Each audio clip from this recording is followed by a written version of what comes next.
tiene que proveer en un mismo escrito, hasta por el principio de igualdad, para que no haya sospecha de que uno tiene una mejor corona que otro, que uno tiene una mayor prevalencia sobre otro.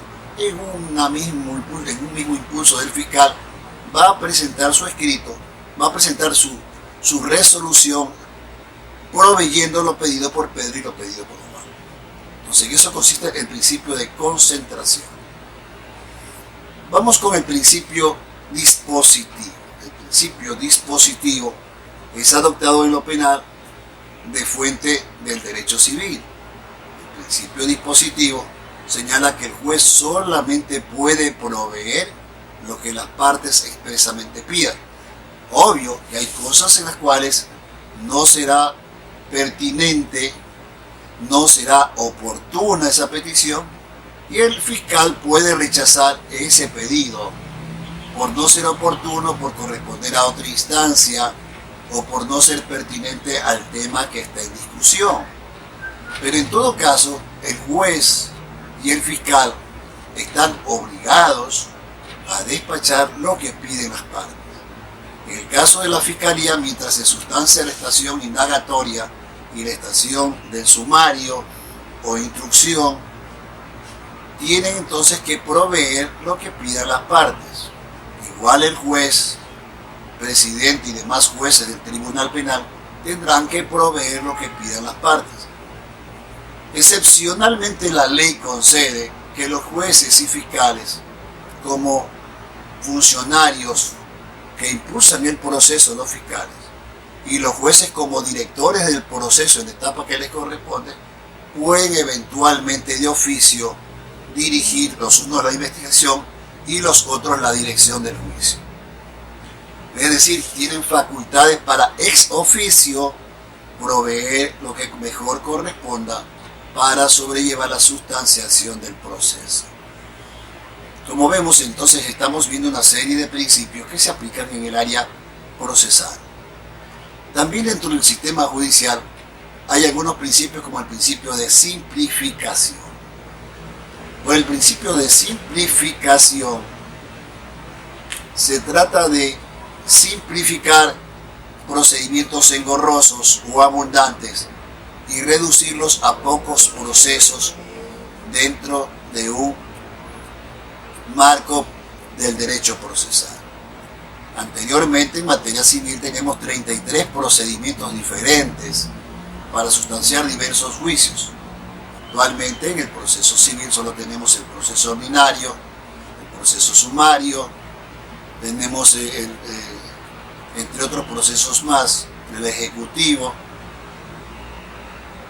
Y en materia penal también había muchísimos procesos, que había un proceso aduanero, había un proceso para peculado, había un proceso por querella, había un proceso especial para la difamación por la prensa, que se han ido concentrando actualmente para que no existan tantos procedimientos, sino que se vaya simplificando el proceso penal. En este contexto, entonces, la simplificación consiste en la supresión de procedimientos que hacen engorroso el trámite, y en materia de impulso procesal, la simplificación consiste en no llenarse de frases grandilocuentes, sino que ser concreto a lo que se despacha. Otro principio puede ser el principio que tenemos de economía procesal. El principio de economía procesal es tratar de concentrar en el menor tiempo posible entre el marco que da la ley para cada procedimiento. Me explico mejor. En el procedimiento ordinario tiene 90 días el fiscal para sustanciar la investigación. En materia de tránsito tiene 45 días. En el procedimiento directo tiene 10 días, 3 días antes que son necesarios para anunciar la prueba, que tiene que pasar estos 10 días entre la audiencia de calificación de la flagrancia y la audiencia de juicio. Y en fin, entonces en estos pocos tiempos ya previstos por la ley, tiene que realizarse las peticiones de elementos de convicción o solicitudes diversas que tienden a la investigación integral de la verdad dentro del procedimiento penal. Podemos señalar también que no puede quedar ninguna petición sin despachar dentro de este tiempo. porque no sería atentar al principio de búsqueda de la verdad integral y material dentro de un proceso. Hay otros procesos como el principio de celeridad, que se dispone que las peticiones de las partes sean atendidas lo más pronto posible y que los procesos sean terminados en los tiempos que señala la ley. Sin embargo, hemos encontrado casos en que jueces que han abusado del principio de celeridad de la ley para no proveer algunas peticiones de los sujetos procesales, lo cual ha motivado que estos sujetos procesales interpongan acciones de protección para que la Corte Constitucional resuelva estas violaciones graves a los derechos constitucionales que tienen las partes para ejercer su defensa. Por ejemplo, un caso de ellos es el caso Carminiani del año 2009, en donde el principio del derecho a la defensa prevaleció frente al principio de celeridad procesal. Vamos hacia grandes zancadas entonces explicando alguna serie de principios y vamos a ver también nosotros que tenemos algunos principios como el principio de prohibitio reformatio impeius, donde se prohíbe que en el proceso de apelación se cause un agravio incrementando la pena para aquel recurrente que fue el único que propuso su recurso o su impugnación. De tal manera que si no hay más recurrentes, no es justo que la sala Adquén, sea de la Corte Provincial o sea de la sala penal de casación de la Corte Nacional, agraven la situación del único recurrente. Excepción en los casos en que él no sea el único recurrente, sino que también concurran para recurrir el fiscal o el acusador particular, en los cuales sí es posible, si estos concurren, agravar la situación del procesado que interpuso su recurso. Estamos viendo entonces algunos principios que afectan o que instruyen y que ayudan a una correcta sustanciación del proceso.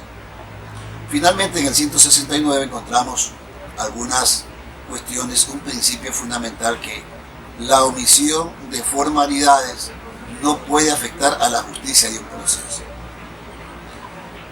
Y este tema es muy delicado porque algunos fallos de la Corte Nacional en materia de tráfico de drogas, cuando el acopio del material que permitía la incriminación de haber portado droga a un ciudadano no se hizo bajo el debido proceso, sin embargo se llegó a condenar, señalando que la prueba obtenida ilegalmente, ¿no?, constituye a fin de cuentas prueba y que por la sola omisión de formalidades no podía dejarse de castigar al traficante. Con este pretexto chocaba con el mandato previsto en el numeral 4 del artículo 76 de la Constitución, que señala que la prueba de carácter ilícito no tendrá efecto jurídico dentro del proceso. En la Constitución de 1998, la obtención de prueba ilícita daba como efecto que el proceso se ha declarado nulo por la inserción de prueba ilícita. Con la Constitución del 2008 es diferente. Con la Constitución del 2008 el efecto de ingresar prueba ilícita a un proceso es de la ineficacia jurídica. Es decir, ya no se sanciona ni se castiga el proceso declarándolo nulo, sino que simplemente que la prueba viciada de ilegalidad, la prueba ilícita, es totalmente invisible. Consta en el proceso, pero no se la toma en cuenta. Y entonces, esto también encontramos en el artículo 464 del Código Orgánico Penal Integral, en el numeral 6, donde se proscribe la eficacia de la prueba ilícita que se haya insertado en el proceso. Entonces estamos viendo a grandes pasos, ¿no?, por ahora, algunos principios